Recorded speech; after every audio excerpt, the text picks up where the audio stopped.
Rebonjour.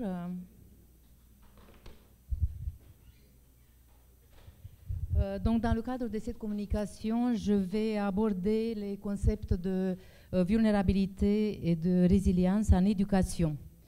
Un certain nombre de facteurs de l'environnement familial pouvant contribuer à la résilience de l'enfant dans un milieu socio-économique a priori défavorable. Pourquoi la famille? Parce que le développement de l'enfant a lieu dans une interaction des facteurs de microsystème, du macrosystème, et ce sont dans les interactions de l'école, famille et les autres environnements avec les membres de la communauté, voire des systèmes plus larges, comme les systèmes de croyances, que les mécanismes protecteurs et de risque se manifestent. Le terme de résilience a été largement développé par Boris Cyrulnik. Cyrulnik et Courtois soutient que la résilience décrit un changement de paradigme où l'adversité n'est pas un obstacle, mais un pilier de développement.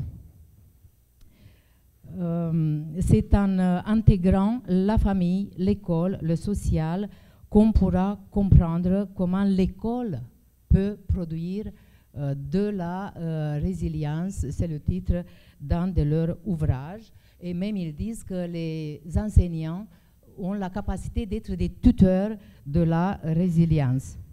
En revenant au contexte écosystémique, la probabilité qu'un enfant rencontre des problèmes d'adaptation sociale et scolaire dans le cours de son développement dépend en grande partie de la nature des interactions entre ses caractéristiques individuelles, comment il est l'enfant, et les caractéristiques de l'environnement physique dans le cadre où il se développe et il grandit.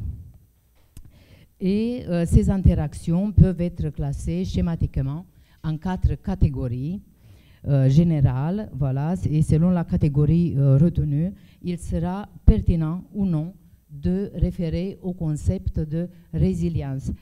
Ces 4 cas de figure sont les suivants. On peut avoir affaire à un enfant sans déficience génétique, neurologique ou physique, qui se développe dans un environnement favorable. Ça veut dire des interactions positives en termes qualitatifs et quantitatifs avec son environnement. Le même enfant sans déficience peut se développer dans un environnement défavorable. Ensuite, on peut avoir un enfant qui a des déficiences et qui se développe dans un environnement favorable, ou bien un enfant qui a des déficiences et qui se développe dans un environnement défavorable. Dans la première situation, il y a peu de possibilités que l'enfant présente des problèmes d'adaptation sociale et scolaire. La deuxième situation représente le cas de figure classique des enfants issus des milieux vulnérables, des groupes vulnérables, en particulier des milieux socio-économiques défavorisés. Les études francophones soutiennent qu'environ 80% des enfants qui ont des problèmes proviennent de ces milieux. Mais un grand nombre d'entre eux réussissent très bien à s'adapter. Certains auteurs, comme Lahir, parlent de réussite paradoxale. Cependant, oui, donc je disais que cependant, un grand nombre parviennent à obtenir d'excellents résultats scolaires. La troisième situation est assez similaire. Un certain nombre d'individus présentent des déficiences initiales et ils sont susceptibles également de connaître la réussite et l'intégration sociale. Et le quatrième cas de figure, dans ce cas, par contre, l'adaptation sociale ou scolaire sont fortement compromises. Les cas 2 et 3 sont des cas de figure qui tendent à affirmer les hypothèses relatives à l'existence du déterminisme psychologique et sociologique. Le second cas justifie le rôle de l'école, que l'école accorde au regard de la mobilité relative des classes sociales. Pour faire voilà, une vulgarisation, on peut avoir tout à fait un enfant d'une femme fond d'une vallée des Marquises qui devient médecin. Dans le troisième cas, il s'agit donc des politiques d'intégration sociale et scolaire aussi qui sont très connues dans le monde éducatif. Dans le quatrième cas, l'adaptation sociale ou scolaire, donc comme je disais, elle est compromise. Cependant, il y a des facteurs de protection qui peuvent être développés par des interventions auprès des familles. Il existe donc dans l'écosystème de ces enfants des facteurs, ou plutôt des interrelations des facteurs, qui leur permettent soit de résister aux conditions défavorables, soit de compenser aux difficultés inhérentes à leur déficience. C'est cette disposition à l'adaptabilité qui correspond à ce que la littérature scientifique identifie comme résilience dans le monde éducatif. Sans faire état de la quantité impressionnante des définitions qui ont été données de la résilience depuis les années 90, on va citer la définition de Masten, Bess et Garmesi en 90, selon laquelle la résilience est la capacité d'atteindre une adaptation fonctionnelle malgré des circonstances adverses ou menaçantes. Il s'agit donc des mécanismes qui rendent possible l'adaptation scolaire et toujours en contexte de résilience ou d'adaptabilité dans le monde éducatif se contextualise pour mieux le comprendre.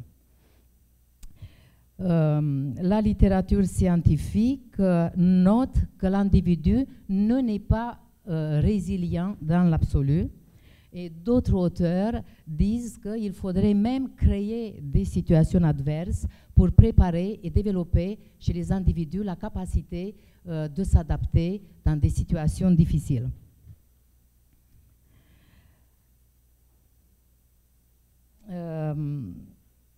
D'une façon générale, les variables associées à la résilience sont la qualité des relations et des interactions parents-enfants, le sentiment de compétence chez l'enfant et d'efficacité personnelle en fait, le locus de contrôle qu'on va développer plus tard et un haut niveau d'habilité de résolution des problèmes et des situations même de conflit.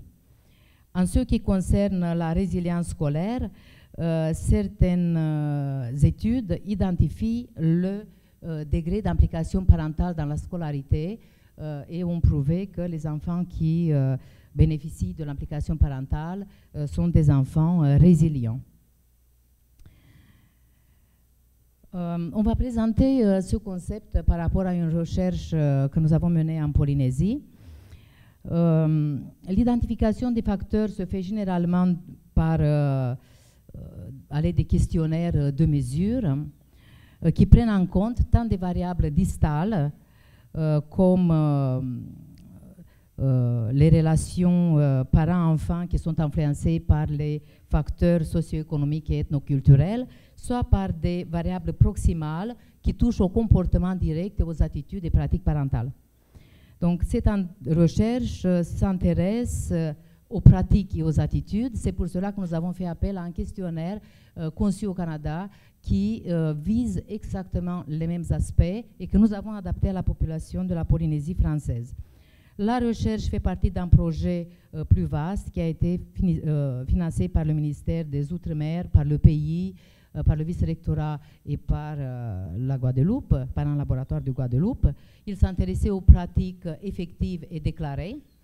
Nous allons présenter aujourd'hui donc une partie du corpus sur les pratiques déclarées, donc par questionnaire, à Nukuhiva et à Hivaoa. Nous avons questionné 40 parents. 38 questionnaires étaient exploitables, 22 de Nukuhiva et 16 de Huapu. Les résultats aux évaluations en français et en maths justifie l'intérêt pour l'identification des facteurs prédictifs de réussite ou de l'échec.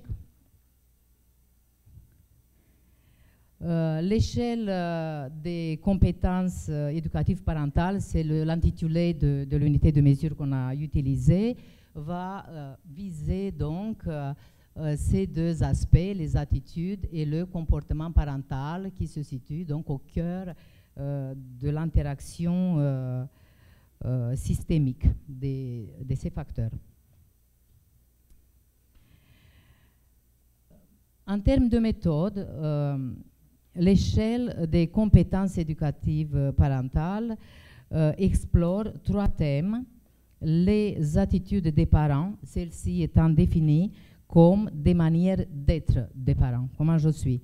Les pratiques éducatives qui sont définies comme la manière d'agir des parents et les impressions que les parents ont de la capacité à contrôler, qui est le locus de contrôle que nous allons aussi présenter plus loin.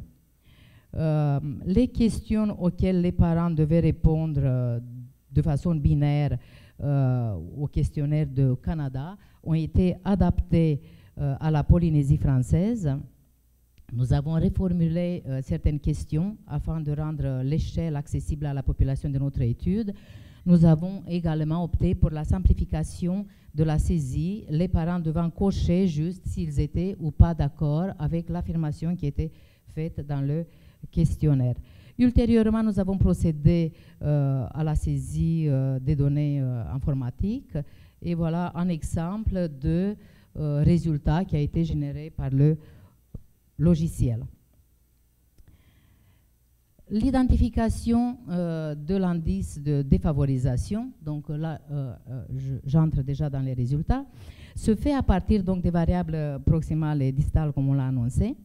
Dans le monde francophone, l'indice de défavorisation, on préfère ce terme à l'indice de vulnérabilité, donc l'indice de défavorisation est établi à partir d'une variable pivot qui est le revenu familial et des variables de pondération comme le statut familial, la scolarité de la mère, la permanence de l'emploi du père. Pour cette étude, certains de ces facteurs sont à considérer avec prudence et doivent être interprétés dans le contexte de l'archipel isolé des Marquises. Effectivement, le seuil de pauvreté relatif pour les zones occidentalisées de la Polynésie française était d'environ 60 000 francs. Par contre, dans les statistiques de 2001 et 2005, dans les archipels éloignés, notamment aux Marquises, il était seulement d'environ 35 000. Mais pourquoi on dit qu'on doit prendre en compte et pondérer donc les interprétations? Parce que dans ces archipels, il y a une autoconsommation alimentaire et l'économie du troc qui sont mises en valeur. Donc la population vit un quotidien qui n'est pas difficile comme le chiffre de revenus peut l'indiquer. Ce sont des données issues de l'Institut de statistique de la Polynésie française, notamment les publications de Tepava et de Vucher-Visan. À titre d'information, par exemple, aux Marquises, l'autoconsommation alimentaire était représentée 22% de la dépense. D'autres facteurs comme le nombre de pièces, le lieu d'habitation aussi ne sont pas pertinentes pour la Polynésie française où les gens vivent dans des forêts tout à fait correctes. Ils ont des modes de vie quotidiens, autoproduction, pêche aussi qui sont corrects. À partir des données factuelles, il s'agira donc d'établir l'indice de défavorisation pour notre population.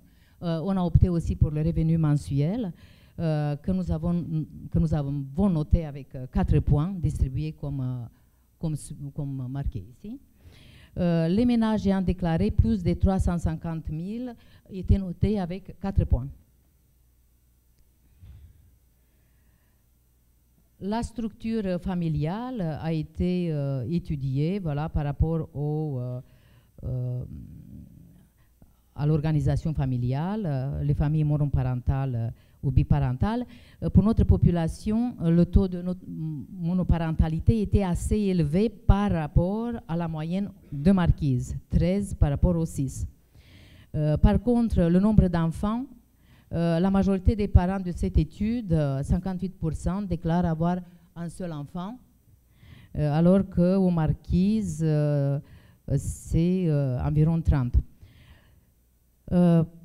Si les familles de l'étude se situent au-delà du seuil de pauvreté, voilà, toutefois, la quasi-totalité, 77% de la population, ont des revenus mensuels inférieurs à la moyenne des Marquises et largement inférieurs à la moyenne de la Polynésie française.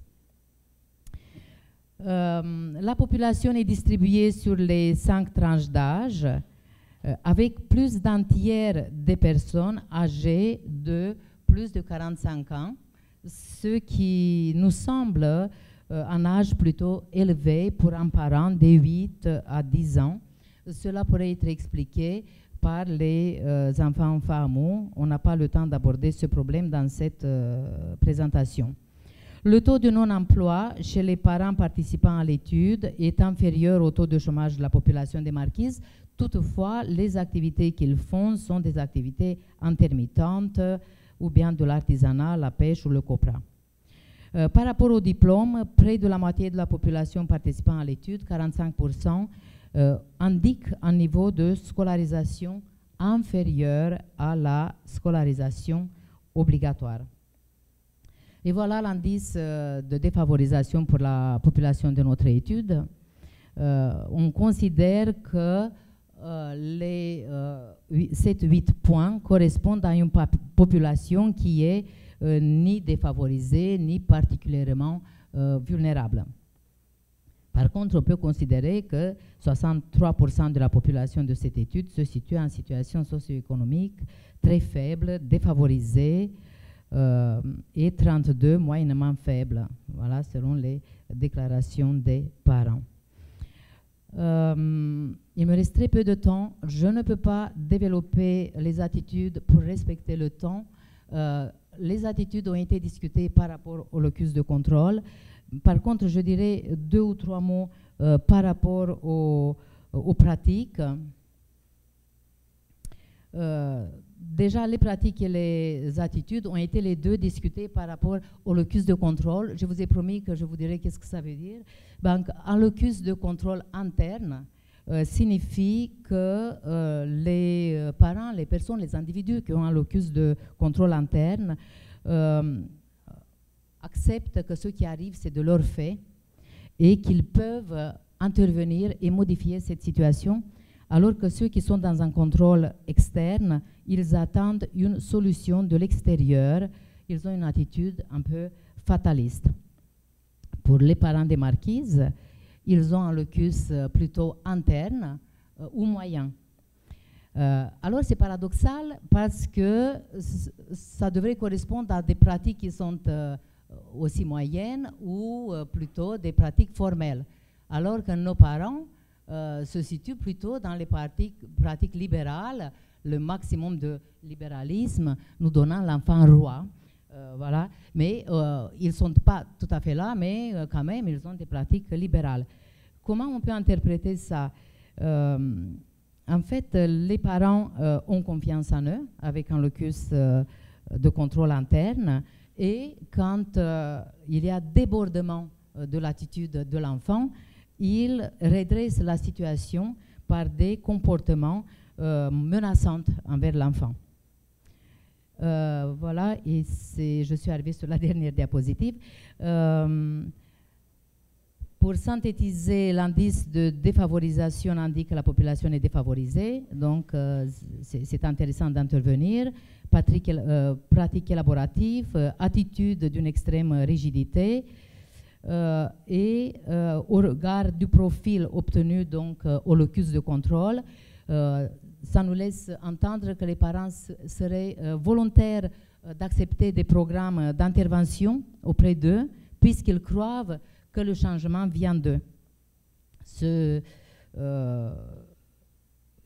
programmes de sensibilisation parentale peuvent être considérées comme préventives des difficultés d'adaptation scolaire.